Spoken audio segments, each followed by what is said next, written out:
청와대도 경찰도 아니라는데 고 박원순 전 서울시장의 성추행 혐의 고소 사건과 관련해서 해당 사건이 외부로 유출된 것 아니냐 이런 의혹도 지금 증폭되고 있습니다. 어제 고소인 측 변호인의 주장을 먼저 듣고 이야기를 이어가 보시죠.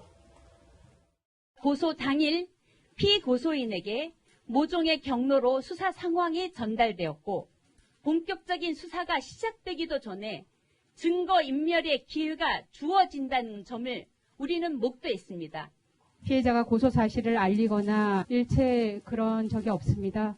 담당 수사팀에도 절대적으로 보안을 유지해 줄 것을 요청드렸고 일단 지금 이거를 박원순 전 서울시장이 극단적인 선택을 하기 전에 이 피소를 당한 거를 알고 있었던 건 아니냐 이런 건데 지금 변호사님 아직은 정황인 거죠?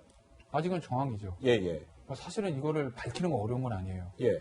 그러면 박원순 시장의 휴대전화, 네. 그걸 가지고 예를 들면 죄로 안 하면 그저 공무상 비밀 누설이니까 네네. 그걸 밝히기 위해서 박원순 시장의 휴대전화를 포렌식해서 보면 예. 그날 이제 누구랑 통화했고 어디서 문자 메시지를 받고 이런 거 다 나올 거 아니겠습니까? 예. 그것만 보면 바로 나오죠. 누구한테 연락을 받았는지에 대해서는. 근데 네네. 이제 우리가 이 문제를 왜 이제 중요하게 생각하냐면 법적으로 공무상 비밀 누설의 문제 당연히 있는 거고. 네. 우리가 이제 성범죄 사건을 하다 보면요.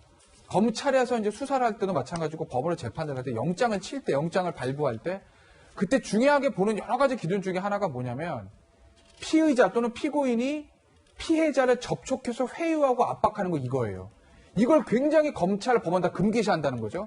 그래서 피해자랑 피고인을 완전히 분리시켜 놓기로 하고 대부분 이제 성범죄가 면식범들이기 때문에 피의자나 피고인들이 피해자 연락처 다 알아요. 네네. 근데 자꾸 전해서 내가 언제 그랬냐 합의하자 계속 압박하는 것들 있잖아요. 네. 이걸 법원 감찰을 굉장히 안 좋게 봅니다. 네. 그렇기 때문에 성범죄 같은 경우에는 고소 들어오면요. 피의자나 피고인한테 절대 알리지 않아요. 모든 다른 고소사건도 그렇지만 성범죄는 특성상 그게 더하다는 거예요. 그래서 네. 지금 서울청 같은 경우에는 이 성범죄 조사하는 데가 따로 있다는 거 아니겠습니까? 강남경찰서도 그렇고 서울시내 일선경찰서도 성범죄 조사하는 데는요. 따로 저 별관처럼 돼 있거든요. 네. 그게 다 그런 측면을 감안한 거라고요.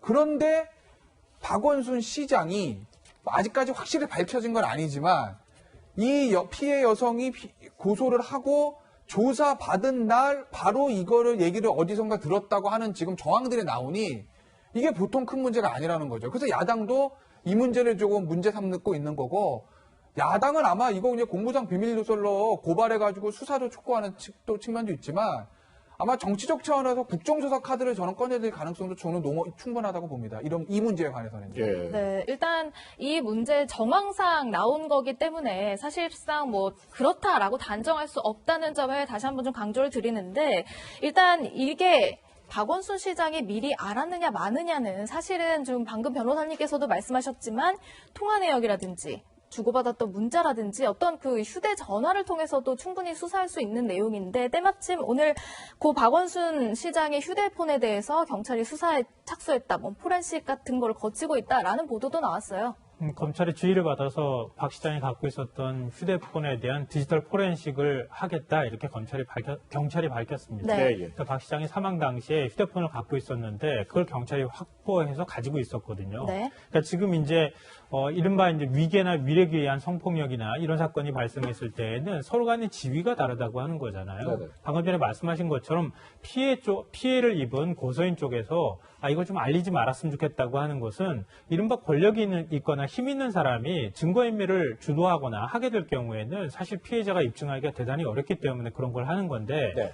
이번 같은 경우에는 여성단체에서 주장은 했지만 확실한 물증을 제시하지는 않았어요. 네. 그러니까 일종의 이제 정황상 증거를 갖고 얘기하는 것인지 네네. 아니면 만약에 증거를 갖고 있다고 한다면 예를 들어서 고소인 조사가 끝나고 난 다음에 새벽에 그 사실을 박원순 전 시장이 인지하고 그 인지한 게 경찰로부터 인지가 됐는지 아니면은 그 고소인하고 가까운 누군가를 통해서 인지했는지는 모르겠지만 예를 들면은 그쪽에 연락을 다시 취해가지고 제발 좀 고소 취하했으면 좋겠다라고 한다거나 이런 시도가 있었을 가능성도 배제하기는 어려운 상황 아닙니까? 예.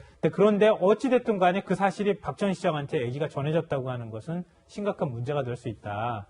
근데 박 전 시장의 그 휴대폰에 있는 자료들을 디지털 포렌식을 하게 될 경우에는 그 사실을 일부 확인할 가능성이 있고요. 만약에 지웠을 가능성도 우리가 생각해 볼 수 있거든요. 네. 근데 그렇게 될 경우에는 공식적으로 이제 시민단체 활빈단에서 대검에다가 고발장을 지금 접수했다고 하거든요.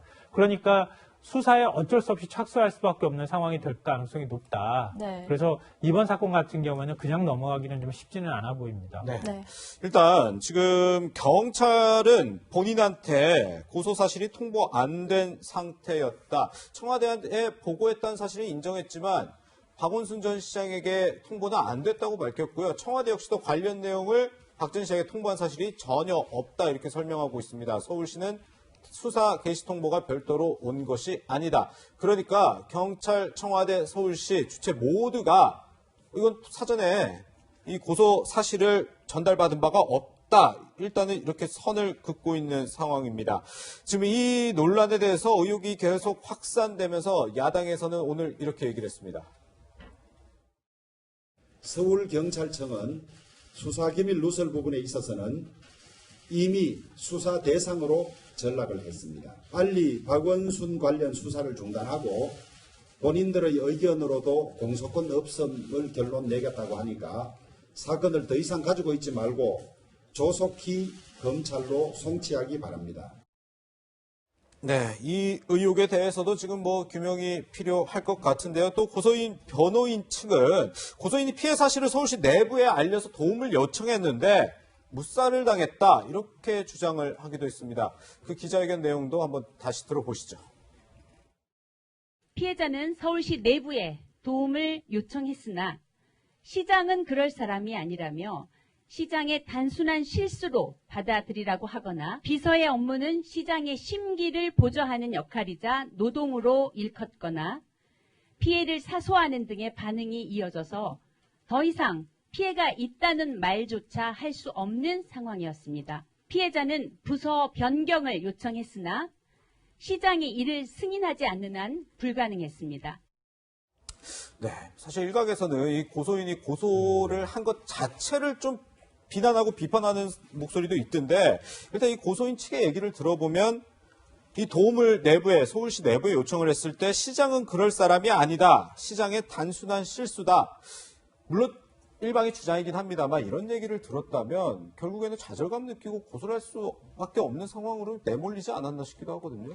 근데 지금 이제 방금 전에 얘기하는 것처럼 저도 좀 조심스러운데요. 네네. 왜냐하면 어느 한 일방의 주장이지 않습니까? 그럼요. 그걸 이제 사실로 받아들이기가 어려운 건데 일단 기본적으로는 피해를 호소하는 고소인 측의 주장에 일단 신빙성이 있다고 가정하고 성폭력 사건은 거기서부터 우리가 문제를 풀어나가야 하는 게 맞다. 예. 그 원칙에 대해서는 말씀을 좀 드리고요. 다만 이제 주변 사람들이나 아니면은 서울시 내부에 자신의 피해를 호소했다고 하면은 그게 어떤 방식으로든 접수가 되거나 예. 아니면 일종의 사건화가 될 가능성도 우리 생각해 볼 수 있거든요. 네네. 근데 지금 서울시가 확인했다고 하는 걸 보면 조사과나 인권과에서 보통 이런 부분들을 다루게 되는데 네. 어떠한 피해 신고도 접수가 된 바가 없다 이렇게 또 밝히고 있어요. 아, 네. 공식적으로요. 예. 예. 그러니까 이게 주변 사람들한테 지인한테 아니면 뭐 기자한테도 사실 뭐 보여줬다 이런 표현까지도 등장하던데요. 네, 입장을 네. 밝힌 거 보면 가까운 사람한테 나 너무 힘들어라고 해서 보여준 것을 내가 피해를 호소했다고 말하는 것인지 네. 아니면은 공식적으로 뭔가 피해에 대해서 알렸던 것인지 그렇지 않다면 이른바 이제 서울시청의 6층이라고 얘기하는 불리는 네. 네. 박 전 시장의 그러니까 비서실에 있고 예. 그리고 별정직들과 비서실장이 있는 그 안에서 부서 내에서 비서실장이나 아니면 예. 뭐 비서관이나 누구한테 저 너무 힘듭니다. 이런 부분에 대해서 어떤 조치를 취해 주십시오라고 얘기했는데 그게 어떤 신고라든가 이런 것들로 접수되지 않고 그냥 묵살당했을 가능성도 생각해 볼 필요가 있지 않을까 싶습니다. 네. 그러니까 과정이나 경로는 굉장히 다양할 수 있기 때문에 네. 어느 한쪽의 얘기가 맞다. 이것이다. 이렇게 제가 단정하기는 좀 어려운 상황이 아닐까 생각합니다. 네. 네. 고소인의 피해에 대한 호소가 있었음에도 과연 서울시가 묵살했느냐 마느냐 여부를 두고 지금 얘기가 뜨거운데요. 사실 이수정 경기대 범죄심리학과 교수는요. 이번 일을 이렇게 진단하고 있습니다. 직접 들어보시죠.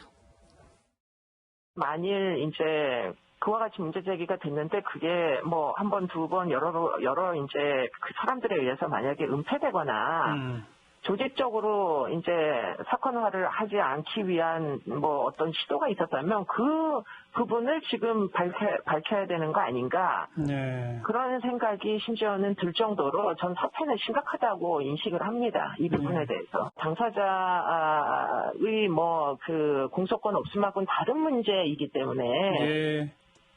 그 조직의 책임을 물을 수 있는 부분이 틀림없이 있을 거라고 보입니다.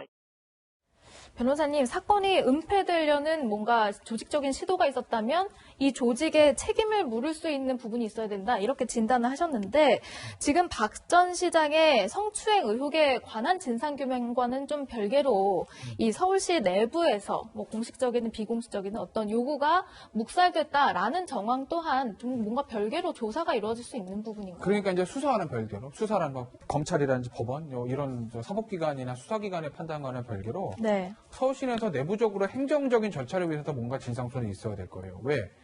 사고는 언제든지 발생할 수 있습니다. 네. 그죠?